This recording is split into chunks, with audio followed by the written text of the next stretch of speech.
Et bonjour à tous. Alors aujourd'hui, je vais vous parler un petit peu du choix des composants pour monter son PC gamer. Je vais essayer de vous donner quelques petits conseils, hein, je ne vais pas vraiment rentrer dans les détails. Je fais cette vidéo en fait suite au visionnage de plusieurs vidéos sur YouTube où j'ai vu un peu diverses configurations qui ont été montées. Et malheureusement, je remarque assez souvent qu'il n'y a pas vraiment de cohérence dans les composants. Donc je vais vous donner quelques petits conseils et quelques petites choses à savoir et donc où il faut faire attention lorsque vous choisissez vos composants pour monter votre PC jeu ou votre PC en général d'ailleurs, hein. Bon, déjà dans un premier temps, il va y avoir quand vous voulez monter votre PC, vous décidez de partir sur une config assemblée. Vous allez avoir la notion de budget. C'est comme ça que vous allez pouvoir vous orienter vers telle ou telle config. Mais quelle que soit votre notion de budget, essayez de garder un équilibre dans votre configuration. Aujourd'hui, je vois souvent des vidéos où on voit des PC avec un gros processeur, une grosse carte graphique, mais rien ne suit derrière. Il y a des cartes mères premier prix, c'est pas cohérent.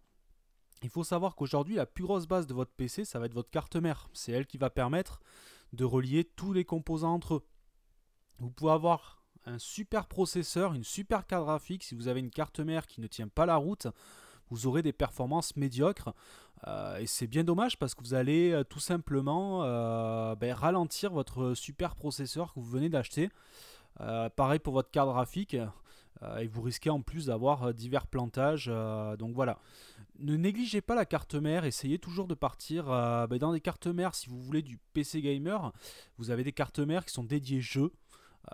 Souvent, voilà, qui chez Asus, je sais ils ont sorti des séries maintenant à prix quand même très raisonnable qui s'appellent, je crois, les Asus Pro Gamer, quelque chose comme ça.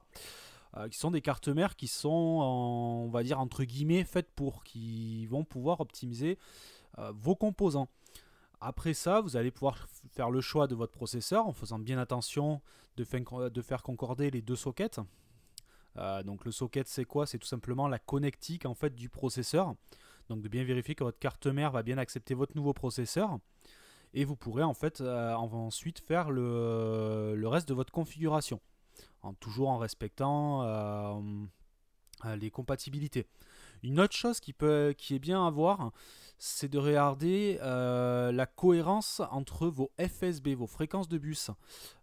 Une bonne config, c'est vraiment, voilà, ça va être des FSB qui vont être le plus possible proches l'un de l'autre.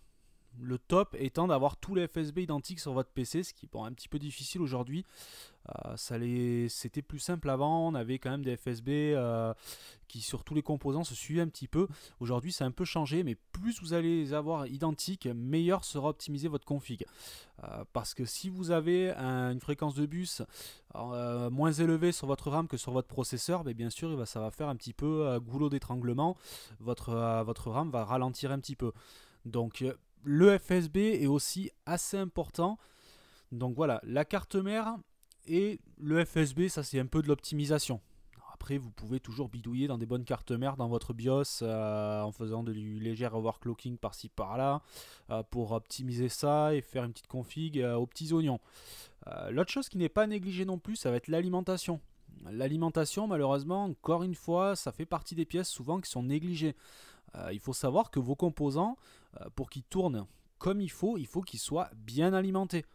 Donc ne négligez pas les alimentations, faites attention à tout ce qui est marques comme Advance, Eden, LC Power, toutes ces marques-là, essayez de les oublier, prenez de bonnes marques, du Corsair, des alimentations comme ça, qui tiennent la route, parce que vos composants, s'ils sont sous-alimentés, ou si au moment où ils ont besoin d'un pic de consommation, si l'alimentation derrière ne donne pas ce qu'il faut, tout simplement, votre configuration, vous allez aller soit au plantage.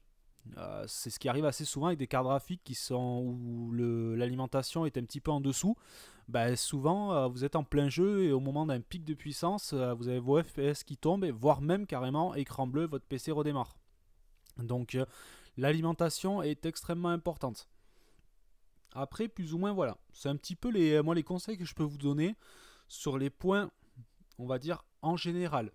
Après, je vous conseille, quand vous achetez une carte mère, si vous hésitez, tout simplement regardez le chipset de la carte mère et renseignez-vous un petit peu sur internet si c'est un bon chipset, s'il n'est pas connu pour avoir trop de bugs ou autre, pour être un petit peu plus tranquille. Ça vous permet voilà, de ne pas faire un choix à l'aveugle.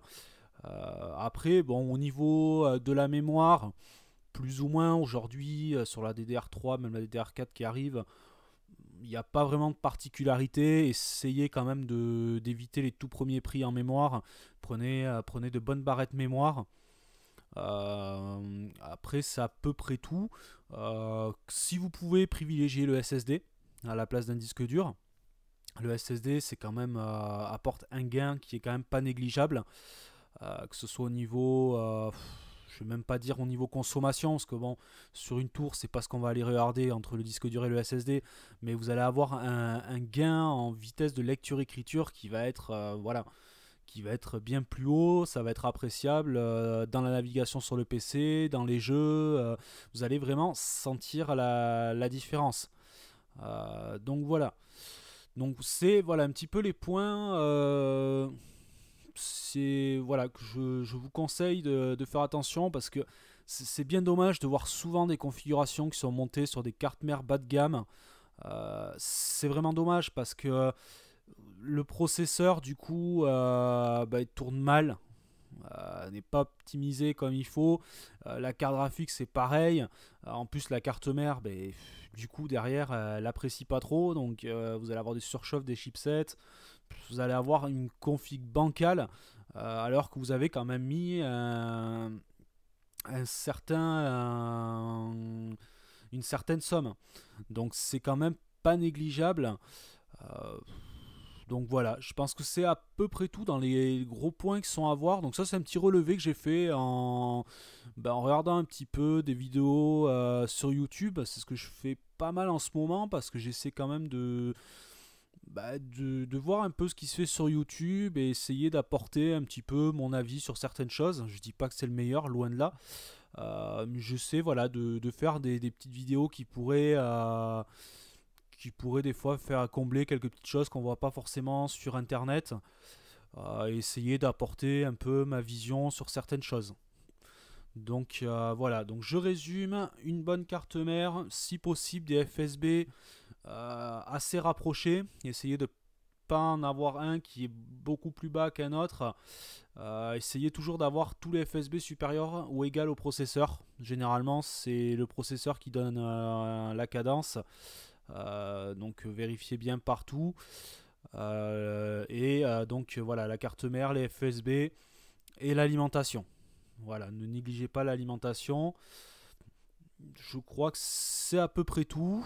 Donc voilà, sur ce, je vous souhaite donc de faire votre choix maintenant, de vous amuser, monter votre PC et de bien jouer avec. Allez, salut!